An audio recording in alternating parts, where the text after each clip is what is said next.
किसी मनुष्य के मरने के बाद तुलसी और गंगाजल क्यों रखते हैं मुंह में? और क्या सच में होती है इससे मोक्ष की प्राप्ति? एक समय की बात है, एक बार माता पार्वती भगवान शिव से कहती हैं, हे प्रभु, मेरे मन में एक शंका है, कृपया मेरा मार्गदर्शन करें। तब भगवान शिव बोले, हे देवी, क्या है तुम्हारी शंका? कृपया बताओ, तुम्हारी शंका का निवारण करके हमें प्रसन्नता होगी। तब माता पार्वती कहती हैं, हे प्रभु, जब कोई मनुष्य मृत्यु के बाद तुलसी पत्र का जल अपने मुख में पाता है तथा रोज तुलसी में जल देने से क्या होता है तथा उस मनुष्य को कौन से फल की प्राप्ति होती है? तब भगवान शिव कहते हैं, हे देवी, तुमने जो प्रश्न पूछा है वह समस्त मानव जाति के कल्याण हेतु अत्यंत उपयुक्त है। हे देवी, तुलसी पत्र से संबंधित मैं आपको एक पवित्र कथा सुनाता हूँ, आप इस कथा को ध्यान से सुने। तब माता पार्वती कहती हैं, हे प्रभु, मैं इस कथा को पूरे ध्यान से सुनूंगी और लोक कल्याण हेतु इस कथा का प्रसार भी करूंगी। तब भगवान शिव कथा सुनाना आरंभ करते हैं। हे देवी, गंगा तट के किनारे एक भील परिवार रहता था, जिसमें 5 भाई अपनी बहन के साथ रहते थे। उनके माता पिता किसी बीमारी के कारण गुजर गए थे। बहन सबसे छोटी थी और वह मेरी बहुत बड़ी भक्त थी। वह हर दिन सुबह तुलसी में जल चढ़ाती थी, नित्य रूप से पूजा पाठ करती थी। यह 5 भाई हर रोज जंगल में जाकर शिकार करते थे और जो भी मिले उसे घर लाकर पकाकर खाया करते थे। उनका यही नित्य काम था और बहन घर के सभी काम करके भाई की सेवा करती थी, उनके लिए खाना बनाती थी। फिर एक दिन उसका हाथ एक चाकू से मछली को काटते हुए कट गया और उसके हाथ से खून बहने लगा। तो उसने जब उस रक्त को दीवार से पोंछना चाहा तो सोचा कि अगर भाइयों को इस बात का पता लगा तो उन्हें बहुत कष्ट पहुंचेगा। अगर कपड़ों से पोंछ लूं तो वह भी उनकी नजरों से नहीं बच सकता है। इसलिए उसने उस रक्त को मछली में ही डालकर मछली को पका लिया। और जब रात को भाइयों ने मछली को खा लिया तो वे भाई उंगलियां चाटते ही रह गए। उन्हें वह खाना बहुत पसंद आया। फिर सबसे बड़े भाई ने बहन से पूछा कि आज खाने में क्या मिलाया है जो इतना स्वादिष्ट बना था, तो उसने कुछ भी नहीं बताया। फिर अगले दिन खाने का स्वाद पुराने जैसा ही था, इसलिए बड़े भाई ने बहन को कसम दिलाई कि उसने खाने में क्या मिलाया था। तब बहन ने अपने हाथ के रक्त के बारे में अपने भाइयों को बता दिया।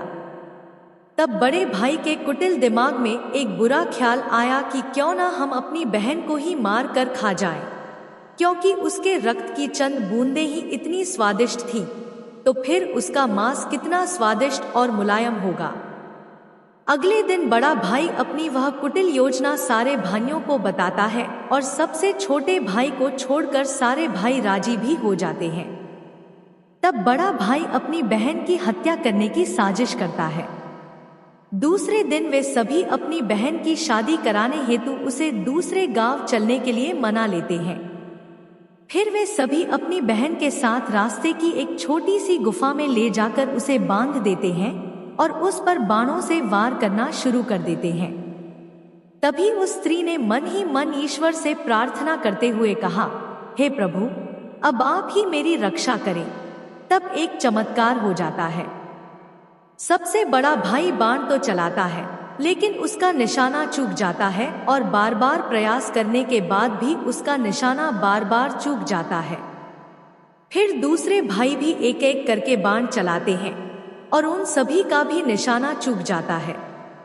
अंत में सबसे छोटे भाई को बाण चलाने को कहते हैं, किंतु वह मना कर देता है। तब सभी भाई उसे ही जान से मारने की धमकी देते हैं। तो उसकी बहन स्वयं मुझसे विनती करती हुई बोली, हे प्रभु, अब आप मेरे छोटे भाई की रक्षा करें और मेरे प्राण ले लीजिए। ऐसा कहते ही सबसे छोटे भाई का बाण बिना निशाने के ही बहन के सीने में भेज जाता है। तब वे 4 भाई अपनी ही सगी बहन को काट कर पकाते हैं और आपस में परोसते हैं और अंत में सबसे छोटे भाई को उसका सिर खाने को देते हैं। वह अत्यंत दुखी होकर मन ही मन बहुत रोता है और उसने अपने कपड़ों में एक मछली का टुकड़ा छुपाकर रखा था। तो उसने उस मछली को ही खाने में मिलाकर खा लिया। खाते समय उसने अपने पात्र के नीचे एक छोटा सा गड्ढा खोदकर उसमें अपनी बहन के सिर और हाथ पैर के टुकड़े डाल दिए। फिर वे सब वहां से चले जाते हैं। दूसरे दिन छोटा भाई इस जगह पर आकर एक बांस का पेड़ अपनी बहन की याद में लगा देता है और उसे रोजाना पानी देता है। इसी तरह कुछ दिन बीत जाने के बाद एक साधु उस बांस के पास मलमूत्र त्यागने हेतु जाते हैं। तो वहां से आवाज आती है, हे साधु महाराज, आप इस जगह पर मलमूत्र का त्याग ना करें। तभी वह साधु आश्चर्य से एक बांस के टुकड़े को काटकर अपने साथ रखते हैं और उसकी एक बांसुरी बना लेते हैं। जब भी वह साधु बांसुरी बजाता था तो उसमें से एक स्त्री की सुंदर गीत गाती हुई आवाज आती थी। वह साधु उस बांसुरी को बजाते और द्वार द्वार जाकर भिक्षा मांगते, उसी से अपना जीवन यापन करने लगा। कुछ समय बीतने के बाद वह साधु उस बड़े भाई के घर के पास गया तो उस बांसुरी से आवाज आने लगी कि इसी दुष्ट ने मेरी हत्या की है। ऐसा सुनते ही बड़ा भाई घर से भागते हुए आया और उसने उस साधु को अपने द्वार से आगे भगाया। फिर इसी तरह वह साधु उन 4 भाइयों के द्वार पर जाता है, किंतु वह सभी भाई साधु को वहां से भगा देते हैं। साधु को तब कुछ हद तक यह बात समझ में आ जाती है कि जिस स्त्री की आत्मा इस बांसुरी में रहती है उसका इन लोगों के साथ जरूर कुछ नाता होगा।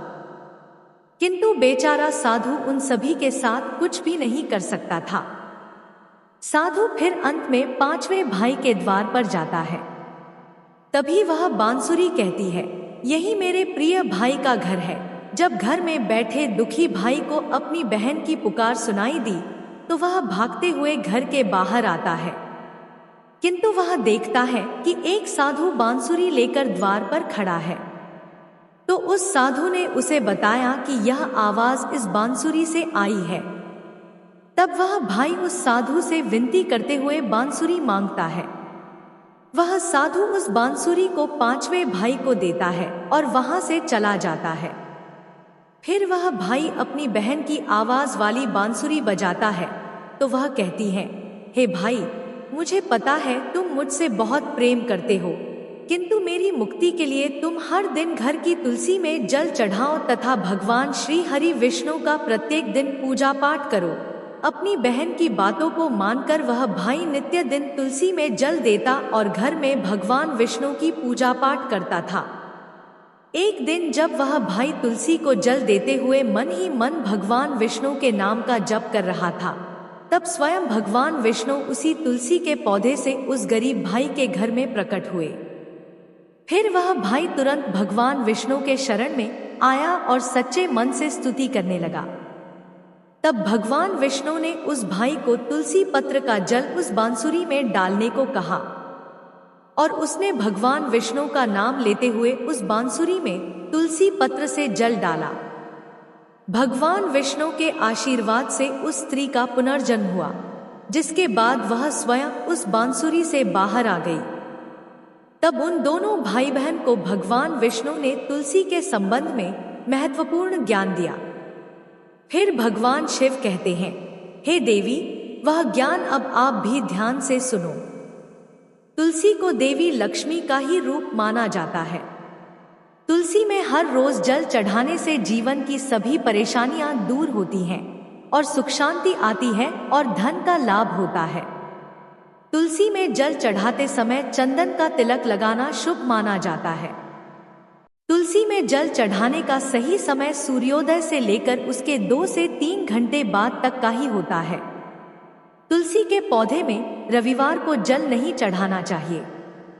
मंगलवार को तुलसी में जल चढ़ाने से भगवान विष्णु और देवी लक्ष्मी दोनों ही प्रसन्न होते हैं। रोज सुबह स्नान के बाद तुलसी में जल अर्पित करने से जीवन के दुर्भाग्य दूर होते हैं।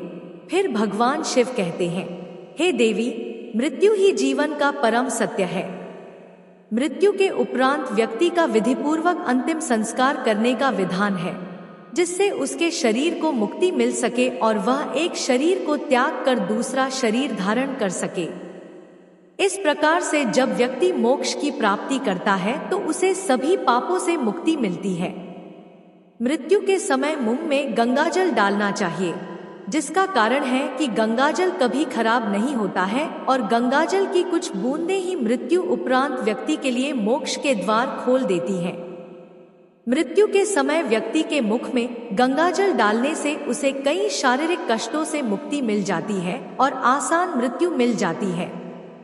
यदि मृत्यु के समय व्यक्ति के मुंह में तुलसी की पत्तियां रखी जाती हैं, तो मरने वाले व्यक्ति की आत्मा को भगवान विष्णु का आशीष प्राप्त होता है और संसार की मोहमाया से मुक्ति मिलती है। वहीं शरीर के सारे कष्ट दूर हो जाते हैं और आत्मा सभी बंधनों से भी मुक्त हो जाती है। तुलसी के नाम से ही यमलोक में जो कष्ट देने वाले राक्षस हैं, वे शांत हो जाते हैं और यह मार्ग आसान हो जाता है तथा मोक्ष मिलता है। इसलिए मोक्ष के लिए ही गंगाजल और तुलसी का सेवन मृत्यु के समय किया जाता है। जय जय जय बजरंग बली।